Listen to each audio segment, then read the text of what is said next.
বৈষম্য বিরোধীদের নামে একটি নতুন ছাত্র সংগঠন এই প্ল্যাটফর্মের অধীনে তারা করেছেন। তাহলে একটি বিষয়, এবং তারা একটি রাজনৈতিক দলও কিন্তু তথাকথিত এনসিপি নাম দিয়ে তারা গঠন করেছেন। তো এর মধ্যে দিয়ে কি আসলে আমাদের কাছে এখনো তাদের মুখোশটি উন্মোচিত হয়নি যে তাদের আসল উদ্দেশ্য কোটা সংস্কার ছিল না, তাদের আসল উদ্দেশ্য ছিল বরং শেখ হাসিনার মতো একজন সফল রাষ্ট্র নায়ককে মেটিকুলাস ডিজাইনের মাধ্যমে রাষ্ট্র ক্ষমতা থেকে অবৈধ উপায়ে সরিয়ে তার জীবন নাশের হুমকি সৃষ্টি করে এই দেশকে পুনরায় সেই জঙ্গিবাদী রাষ্ট্রের দিকে ধাবিত করা এবং জঙ্গিবাদী রাষ্ট্রে পরিণত করা। এবং তারা যে ছাত্র সংগঠন করেছে, আমরা মনে হচ্ছে এবং জাতির কাছে আজকে স্পষ্ট তাদের এই ছাত্র সংগঠনের মধ্য দিয়ে তাদের চাওয়া হচ্ছে আমাদের যে শিক্ষা প্রতিষ্ঠানগুলোকে ৭৫ পরবর্তী সময় অস্ত্রের ঝনঝনানির মাধ্যমে দানবীয় অস্ত্রালয়ে পরিণত করা হয়েছিল এবং সেগুলোকে পরবর্তীতে শেখ হাসিনার নেতৃত্বে বাংলাদেশ ছাত্রলীগ পুনরায় মানবিক বিদ্যালয়ে রূপান্তর করেছিল।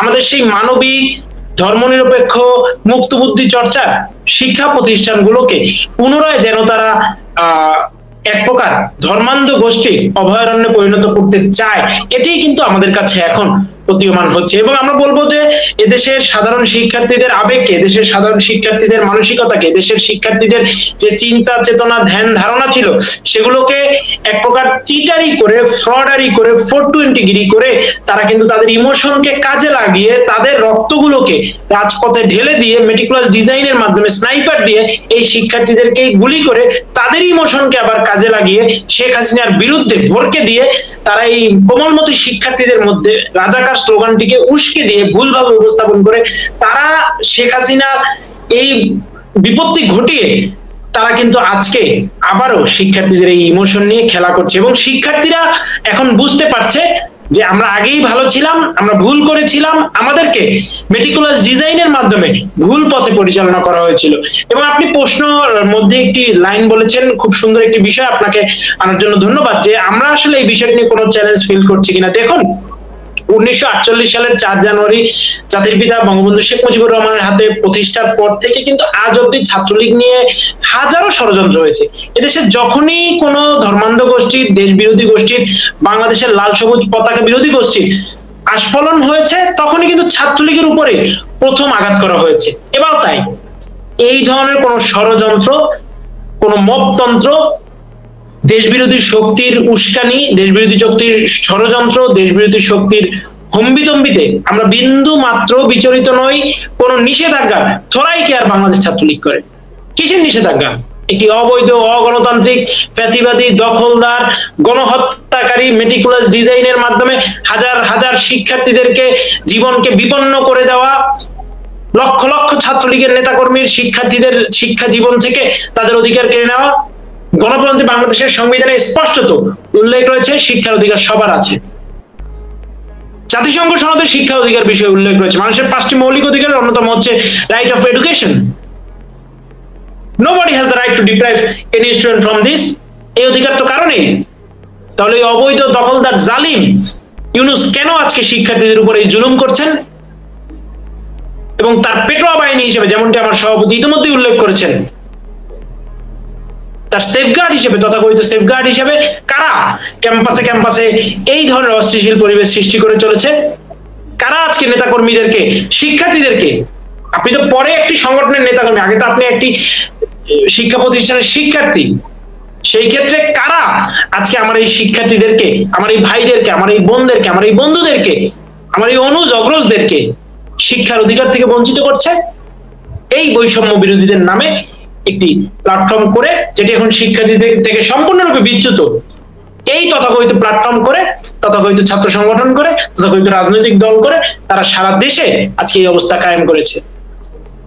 আজকে শিক্ষা প্রতিষ্ঠান তো এক কথা, আজকে কোথায় মানুষের নিরাপত্তা? আজকে যেই শিক্ষার্থীটি হয়তোবা তাদের মেটিকুলাস ডিজাইনে পড়ে ভুল বুঝে এই আন্দোলনে গিয়েছিল, সে কি তার বুকে হাত থেকে বলতে পারে যে তার বাবা বাজারে যাওয়ার সময় আগের মতো পর্যাপ্ত পয়সা নিয়ে বের হয়? তার মা তার মায়ের গলার সোনার চেইনটি, তার মায়ের হাতের যে বালাটি, তার মায়ের আঙুলের যে রিংটি, সেটি পরে, কানের দুলটি পরে সে বের হচ্ছে? হচ্ছে না। সেই শিক্ষার্থীটিও আজকে ভাবছে যে কি ভুল আমি করলাম, কি ভুলে আমি এই সাপের বিষ নিজের গলধর্ম করলাম। কেন? সেও আজকে অনুতপ্ত, বুঝতে পারছে হয়তোবা তাদের এই মবতন্ত্রের কারণে, তাদের এই সন্ত্রাসের পরিবেশের কারণে, তাদের এই জঙ্গিবাদী পরিবেশের কারণে সে কথা বলতে পারছে না। কারণ সে দেখছে যে এই কোন বাংলাদেশ আমি আন্দোলন করে আনলাম, এই কোন বাংলাদেশে কোন মততন্ত্রের মধ্যে আমি বললাম যে আমার মা আজকে ঘরের বাইরে নিরাপদ না, আমার বাবা আজকে বাজারে যাওয়ার সময় পর্যাপ্ত টাকা নিয়ে যায় না ছিনতাইয়ের ভয়ে, আজকে আমি বাসায় ঘুমাতে পারি না ডাকাতের ভয়ে, আজকে আমার বোন ধর্ষকের ভয়ে, রাস্তায় যে কোনো প্রকার ইফটিজিং এর ভয়ে কিংবা বাজে কথা শোনার ভয়ে বের হতে সে ভীত সন্ত্রস্ত বোধ করে। সেই শিক্ষার্থীটিও কিন্তু আজকে চিন্তা করছে। আমরা বলতে চাই সারা দেশের মানুষ আজকে বুঝতে পেরেছে সেদিন খুব বেশি দূরে নয় যেদিন মানুষ গর্জে ওঠে, ফুঁসে ওঠে এই দখলদার পেটোয়া বাহিনীদেরকে দেশ থেকে চিরতরে বিতাড়িত করে বাংলাদেশকে পুনরায় গণতন্ত্রের পথে সূচিত করবে এবং বাংলাদেশকে পুনরায় স্বাধীনতার সপক্ষ শক্তির নেতৃত্বে যে পথ চলা অব্যাহত ছিল সেই পথেই আবার পরিচালনা করবে। সেদিন কিন্তু বেশি দূরে নয়। আসলে যুগে যুগে কালে কালে যে ধরনের অত্যাচার, নির্যাতন, জুলুম, বঞ্চনা, অমানবিক জালিমতার শিকার হয়ে সত্যের পক্ষে দাঁড়িয়েছে, ন্যায়ের পক্ষে দাঁড়িয়েছে, নীতির পক্ষে দাঁড়িয়েছে, বাংলাদেশকে রক্ষার জন্য দাঁড়িয়েছে, ধর্মনিরপেক্ষতার পক্ষে দাঁড়িয়েছে, গণতন্ত্রের পক্ষে দাঁড়িয়েছে, শিক্ষার্থীদের অধিকারের পক্ষে দাঁড়িয়েছে, এবারে সেই ধারা অব্যাহত রয়েছে। ছাত্রলীগকে নিষিদ্ধ করুক, ছাত্রলীগের 15-20 হাজার নেতাকর্মী কারাগারে প্রেরণ করুক, কিংবা ছাত্রলীগের লক্ষ লক্ষ নেতাকর্মীর নামে মিথ্যা মামলা দিক, কিংবা ছাত্রলীগের কয়েক লক্ষ শিক্ষার্থীকে ক্লাস করতে না দিক, পরীক্ষা দিতে না দিক, ছাত্রলীগের অন্তত 2-3 লক্ষ নেতাকর্মীর ঘর বাড়ি ভাঙুক, কিংবা তাদের পারিবারিক ব্যবসা প্রতিষ্ঠান ভেঙে দিক, প্রায় 50,000-এর অধিক ছাত্রলীগ নেতাকর্মীকে হামলা করুক, অথবা কয়েকশো ছাত্রলীগ নেতাকর্মীকে হত্যা করুক, যত কিছুই তারা করুক না কেন, করেছে না কেন, কিছুতেই বাংলাদেশ ছাত্রলীগকে তারা দাবায় রাখতে পারবে না।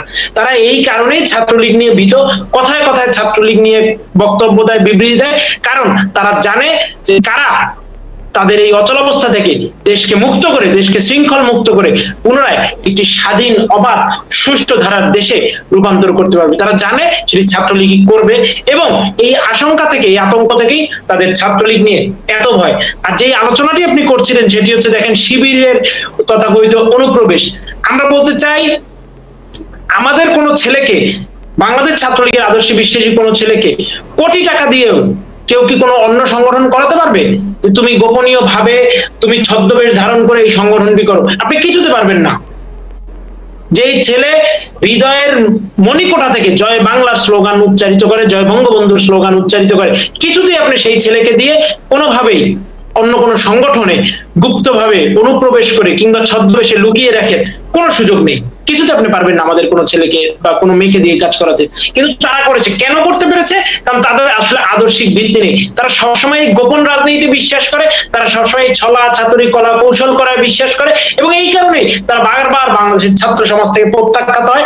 এই কারণে বাংলাদেশের ছাত্র সমাজ বারবার তাদেরকে ফুল স্টপ দেখিয়ে বোঝানোর চেষ্টা করে যে তোমরা যেই ধরনের ধর্মান্ধ, মৌলবাদী, উগ্রবাদী এবং গোপন রাজনীতির বীজ বাংলাদেশের ছাত্র সমাজের মাঝে বপন করতে চাও, সেটি বপন করার মতো উর্বর মাটি তোমাদের এই বাংলাদেশে তোমরা কখনোই পাবে না। বরং এই বাংলাদেশে ছাত্র সমাজ সবসময় দিন শেষে এটিই প্রমাণ করে যে তারা বাংলাদেশ ছাত্রলীগের যে শিক্ষার নীতি রয়েছে, শান্তির নীতি রয়েছে, প্রগতির নীতি রয়েছে, উন্মুক্ত ছাত্র রাজনীতির নীতি রয়েছে, ধর্মনিরপেক্ষ ছাত্র রাজনীতির নীতি রয়েছে, মুক্ত বুদ্ধি চর্চার শিক্ষা প্রতিষ্ঠান গড়ার যে নীতি রয়েছে, অস্ত্রের ঝঞ্ঝারানি মুক্ত শিক্ষা প্রতিষ্ঠান গড়ার যে নীতি রয়েছে, নারী পুরুষের, ছেলে মেয়ের ভেদাভেদ বিহীন শিক্ষা প্রতিষ্ঠান বিনির্মাণের যে নীতি রয়েছে, সেই নীতিতেই দিন শেষে বাংলাদেশের ছাত্র সমাজ অটুট থাকে, অটল থাকে এবং সামনের দিনেও আমাদের সেই ধারায় অব্যাহত থাকবে বলে আমরা বিশ্বাস করি।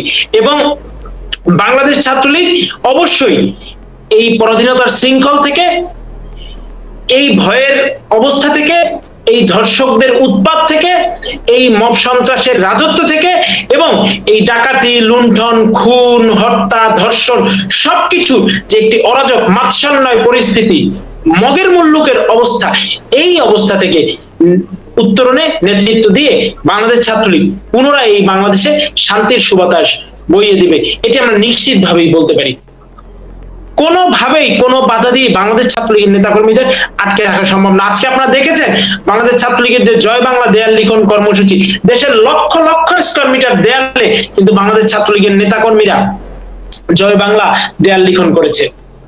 বাংলাদেশ ছাত্রলীগ বাংলাদেশের মানুষের আশা আকাঙ্ক্ষার শেষ ঠিকানা, বাংলাদেশের বিদ্যানন্দিনী নেত্রী, যিনি দেশের শিক্ষা ব্যবস্থায় আমূল পরিবর্তন ঘটিয়েছেন, যিনি এদেশের শিক্ষার্থীদের জন্য 64 জেলায় 64টি পাবলিক বিশ্ববিদ্যালয় নির্মাণের মতো মেগা প্রকল্প হাতে নিয়েছিলেন এবং সেই মেগা প্রকল্প বাস্তবায়নের দ্বার প্রান্তে পৌঁছে গিয়েছিলেন, যিনি এই বাংলাদেশের মেডিকেল কলেজ শিক্ষার্থীদের জন্য মেডিকেল কলেজ হেলথ সায়েন্স শিক্ষা ব্যবস্থার ডেভেলপমেন্টের জন্য যিনি 64 জেলায় 64টি মেডিকেল কলেজ নির্মাণের মহাপরিকল্পনা গ্রহণ করেছিলেন এবং তিনি সেই মহাপরিকল্পনা বাস্তবায়নের দোরগোড়ায় পৌঁছে গিয়েছিলেন, যিনি দেশে শিক্ষার্থীদের বেকার সমস্যা দূরীকরণের জন্য সকল উপজেলায় একটি কারিগরি স্কুল এন্ড কলেজ নির্মাণের প্রকল্প হাতে নিয়েছিলেন এবং সেটিও বাস্তবায়নের দোরগোড়ায় পৌঁছে গিয়েছিলেন। সেই মহিষী নেত্রী, বাংলাদেশের মানুষের সেভিয়র বলবো আমি, দুঃসময় বাংলাদেশের মানুষের ত্রাণকর্তা হিসেবে সবসময় যার আবির্ভাব, সেই বঙ্গবন্ধুর সুযোগ্য কন্যা দেশরত্ন শেখ হাসিনা নামে স্তুতি সূচক, শেখ হাসিনাকে প্রতি বাংলাদেশের মানুষের আস্থা সূচক যে শেখ হাসিনাতে আস্থা, শেখ হাসিনা ফিরবে, বাংলাদেশ আসবে, এই ধরনের দেয়াল লিখন কর্মসূচি যখন আমরা দিয়েছি তখন কিন্তু দেশের হাজার হাজার লক্ষ লক্ষ স্কয়ার মিটার দেয়ালে বাংলাদেশের ছাত্রলীগের নেতাকর্মীরা কিন্তু সেই দেয়াল লিখন দিয়ে চেয়ে দিয়েছে শেখ হাসিনাতেই আস্থা, শেখ হাসিনা ফিরবে, বাংলাদেশ আসবে, শেখ হাসিনার জন্য, বাংলাদেশের জন্য, এই ধরনের নানান দেয়াল লিখন কিন্তু তারা সম্পন্ন করেছে।